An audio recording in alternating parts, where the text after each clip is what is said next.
Ahora vamos a hablar sobre el importante papel que ha estado jugando en esta pandemia Maguen David Adom, el equivalente israelí de la Cruz Roja, aunque la misión habitual de esta organización gubernamental, que acaba de cumplir 90 años de vida, por cierto, y que está compuesta en su inmensa mayoría de voluntarios, es transportar pacientes en ambulancias y encargarse de las campañas de donación de sangre, pues con ocasión de la actual pandemia ha tenido que reestructurarse para, por ejemplo, promover donaciones de plasma de enfermos que hayan superado el COVID-19 y desarrollado anticuerpos, además de realizar pruebas masivas, y en los tiempos actuales también está involucrada en la campaña de vacunación, acudiendo a residencias de ancianos y otros impedidos de trasladarse a los centros donde se administran las vacunas. Le agradezco muchísimo a Jaim Rafalovsky, un israelí nacido en Chile y coordinador nacional de gestión de desastres de Maguen David Adom, que se enlace con nosotros para platicar de esta experiencia. ¿Qué tal, Jaim? ¿Cómo estás? Muy buenas tardes, Pascal. Muy buen día. Un gusto. Bueno, pues Solamente una cosa, somos una institución no gubernamental, igual como la Cruz Roja Mexicana. exactamente, una ONG que además decía yo, el año pasado cumplieron 90 años, ¿verdad? Sí, con mucho placer. Qué bueno. Gracias por estar con nosotros. Bueno, ¿cómo ha sido la experiencia? Israel, hay que hablar muchas cosas de Israel en el contexto de la pandemia, entre otras, pues de la muy exitosa campaña de vacunación, pero cuéntanos cómo ha sido la participación de Maguen David Adom en la atención de la pandemia. La atención de la pandemia es una actividad coordinada a nivel nacional por el Ministerio de Salud, donde todas las entidades de salud, públicas, privadas, NGO, como el Maguen David Adom, son parte. Y yo tengo el placer de ser parte de la Mesa Nacional de Crisis del primer día que se estableció en marzo de hace un año atrás, que lo creyera que es ya un año que estamos en esto. Y como usted muy bien mencionó, estamos haciendo nuestra actividad normal en el banco de sangre, en el sistema de ambulancias, atendiendo y transportando pacientes, igual como Cruz Roja Mexicana.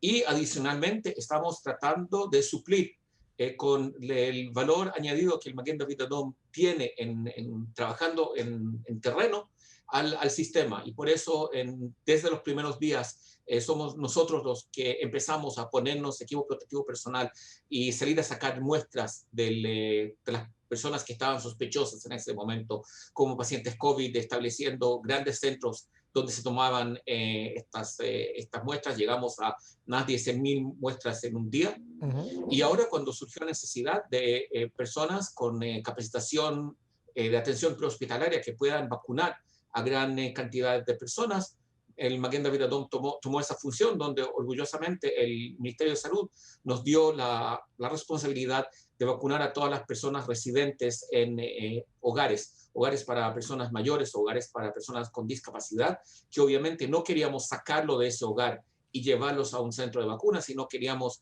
llegar hasta esas personas y ponerle la vacuna donde estaban residentes. Orgullosamente le voy a decir que este martes cumplimos la segunda vacuna de todas las personas residentes en estos hogares y las personas que las atienden, más del 90%. Así que en una semana más ya vamos a poder decir que todas estas personas ya están protegidas con una vacuna, segunda vacuna, más 7 días. Me gustaría preguntarle, ¿en qué diría usted que ha consistido el éxito israelí en la vacunación? ¿Cuáles han sido los ejes de la estrategia y de la operación en campo en la que ustedes han participado? Un eje importante es el tema geográfico-demográfico. Muy orgulloso de ser israelí, pero hay que recordar que somos menos ciudadanos que el Distrito Federal Mexicano. Uh -huh. Somos 9.3 millones, de ellos se va a poder vacunar al fin 6 millones con 3 millones de niños que tenemos en nuestra población. Así que la geografía y la demografía nos ha facilitado mucho. Pero hay dos temas súper importantes. El primero, que tenemos un sistema de atención primaria muy fuerte. Por ley, todos los ciudadanos israelíes tienen un seguro médico. Tenemos 4, lo nosotros le llamamos prestadoras de atención primaria o cajas de seguro médico. Los norteamericanos lo llaman los HMO. y cada uno de nosotros tiene que pertenecer a una de estas 4 cajas que tienen un despliegue impresionante en todo el país. Esto quiere decir que ellos están acostumbrados a poner vacunas. Cuando uno tiene un nuevo bebé, a los 3 meses, a los 6 meses, al año, lo lleva a la atención primaria que le pongan las vacunas. Cuando yo me pongo mi vacuna anual contra la influenza, voy a mi atención primaria. Eso es lo que lo hacen en lo diario. Así que el sistema que sabe vacunar existe. Sí, con un desafío muy importante en temas logísticos en este operativo, con todos los problemas o desafíos que trae la vacuna Pfizer, pero hay un sistema ya que tiene el acceso a todos los ciudadanos, tiene el registro médico, tiene el sistema. Y lo segundo fue ese acercamiento hacia las comunidades más vulnerables, los hogares en primera instancia, donde nosotros recibimos esa función como una organización que tiene esa movilidad muy avanzada, porque somos un sistema de atención prehospitalario, así que movernos es algo que hacemos todos los días.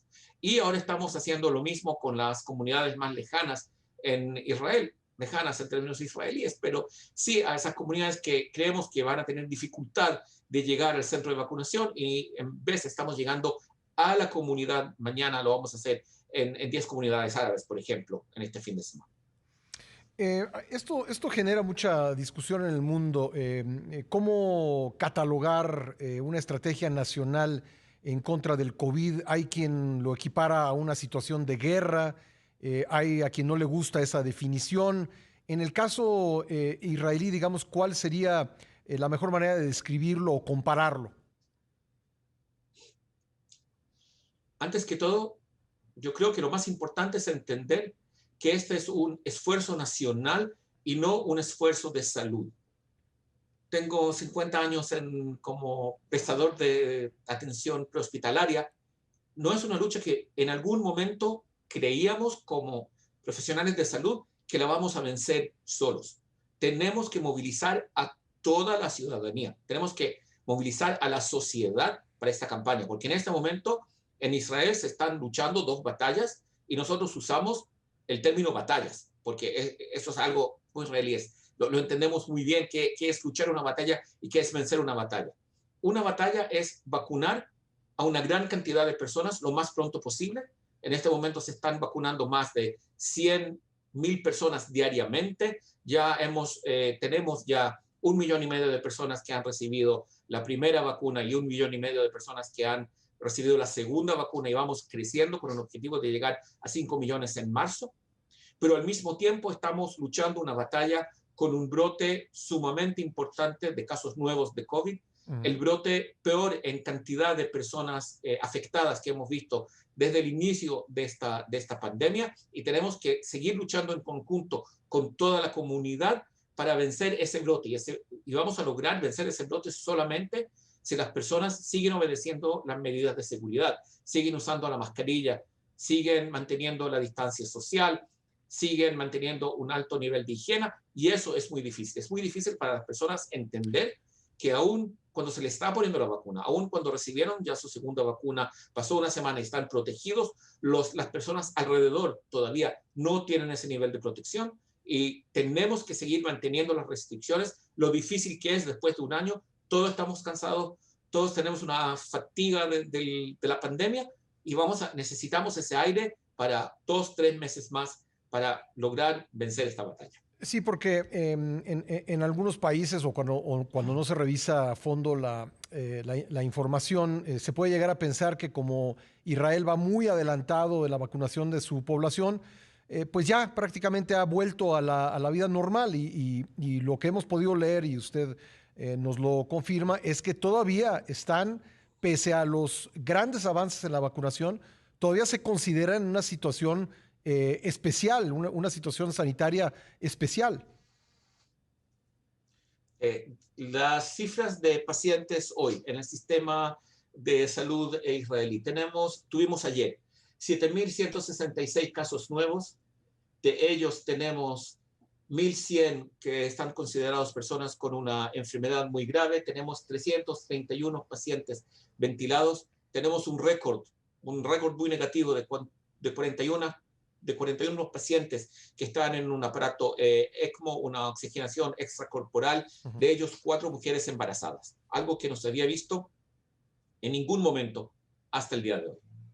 Lo cual Así de me seria está la lleva situación. pues a preguntarle, yo sé que la respuesta está implícita en la pregunta, pero me lleva a preguntarle si debemos tener una expectativa en cualquier país del mundo de que con la vacuna inmediatamente regresamos a la normalidad. Y digo que está implícita la respuesta a la pregunta por lo que nos ha dicho, todavía hay muchos retos que superar una vez terminada la vacunación.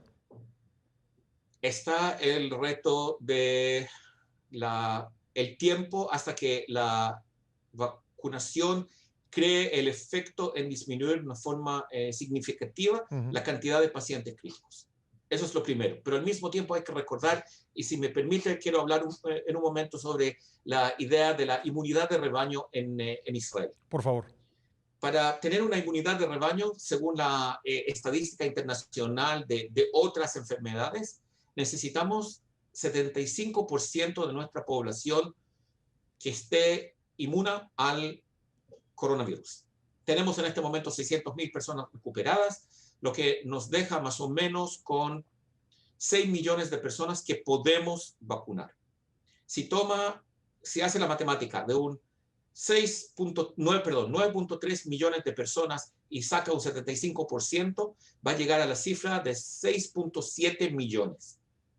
Quiere decir que tendríamos que vacunar teóricamente a 100% de las personas que podríamos vacunar. ¿Usted entiende que en ningún lugar del mundo, a menos que nos pongamos en un régimen dictatorio, vamos a poder vacunar a 100% de la población? Ahora, lo tercero que quiero mencionar es que la operación de vacunación no va a terminar, porque en este momento, por los límites de seguridad de la vacuna Pfizer, se están vacunando solamente los adolescentes de 16 años y mayores. Lo que quiere decir que vamos a tener una entrada todos los días de jóvenes que cumplieron los 16 y pueden ser vacunados y queremos vacunarlos. Quiere decir que vamos a seguir vacunando. El que tiene la expectativa que esto es lo que nosotros llamamos un Sven y terminamos.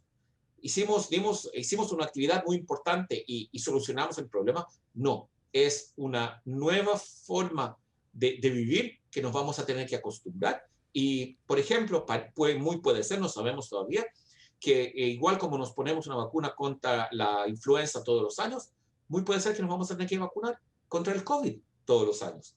Muy puede ser que igual como en Asia, después del SARS, es común salir a la calle con una mascarilla, subirse al transporte público con mascarilla, puede ser que en 6 meses más esa va a ser la nueva realidad.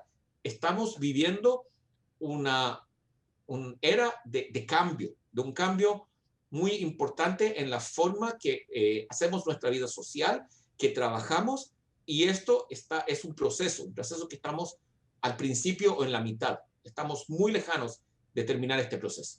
Me queda un par de minutos, pero no quiero dejar de preguntarle sobre la presencia de nuevas variantes del SARS-CoV-2 en Israel. ¿Qué tanto se han detectado? Se ha detectado el variante británico.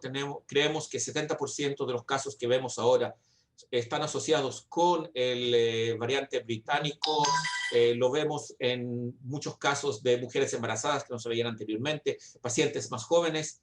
Así que está muy claro que el variante británico está acá. Tenemos hasta este momento 60 casos confirmados del variante africano y esperamos que eso no crezca. Y tenemos muy claro que por la vida normal de los virus vamos a tener más variantes. Pues Haim Rafalovsky, coordinador nacional de gestión de desastres de Maguen David Adom, el equivalente en Israel de la Cruz Roja, le agradezco mucho estos minutos para el programa, muy amable. Muchas gracias y por favor puedo hacer un llamamiento a la audiencia tan importante de este programa. Por favor, mantengan las medidas de seguridad. La mascarilla salva vidas. La distancia social salva vidas. La higiene es algo que nos evita la enfermedad. La única forma que vamos a vencer esto es trabajando en conjunto todos los miembros de la sociedad. Solamente conjuntos vamos a poder vencer la pandemia. Muchas gracias. Muchas gracias, Jaime, muy amable.